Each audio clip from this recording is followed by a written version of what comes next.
Hi, this is Nicola in Russell Kamer. I wanted to talk to you today a little bit about purpose. What is it and why does it matter? And we can actually get into a lot of detail, but I want to stay simple today. So a lot of people talk about corporate social responsibility, or CSR, which is something many companies pay lip service to, but how often do they actually deliver? And are they making the right promises? And especially with COP28 around the corner and what's going on with our weather worldwide at the moment and the whole impact of pollution, this is very topical. What is our purpose? And what are we doing about it individually and in our own homes, as well as in the wider sense, because it all ripples out. We all write business plans with vision, mission, and values. We often miss out on what the purpose is and what we actually do and what is our end goal.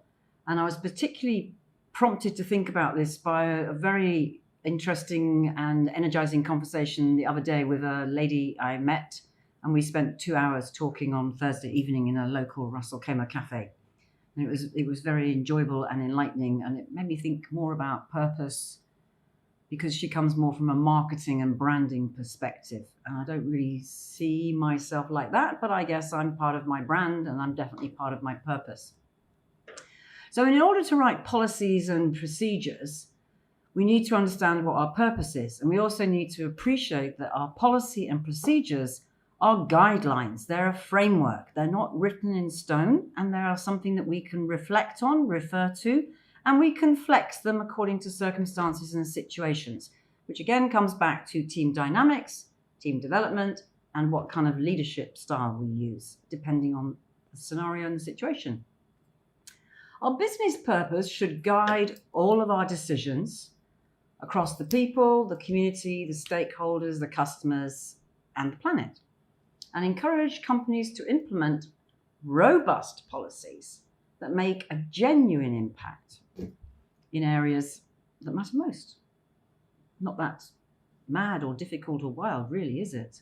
A purpose that is relevant, original, and impactful, a different kind of way of looking at the standard ROI, of return on investment, risk of investment. The return on investment is linked with a risk, because if you don't take the risk, then you're not going to know whether there's going to be a return on many, many occasions. And that's the same with people. If we don't train them, they will leave.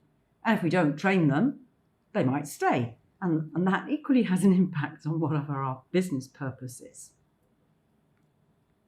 So, what else would I like to say about this? I would like to say that it's not about your bottom line.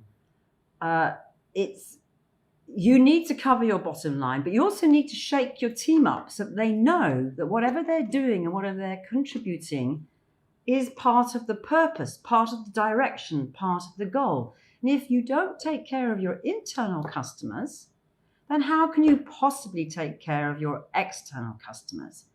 It's nice to be praised for what you do, but it's part of your job and it's why you're paid. So why would you expect a thank you for completing a task just before a deadline when you have had to be pushed in order to do it, and you have been laissez-faire in your approach to what are your deliverables? So key performance indicators are important, but it needs to be new age, not pre-COVID and certainly not last century. The way to work on this is individually, or it could be with your team, or it could be having workshops with your stakeholders. There's lots of ways, but everything is to do with communicating. And if you don't have effective communication, then why are you surprised that you're not meeting your purpose? And if you're still doing corporate social responsibility, why are you not meeting those targets either?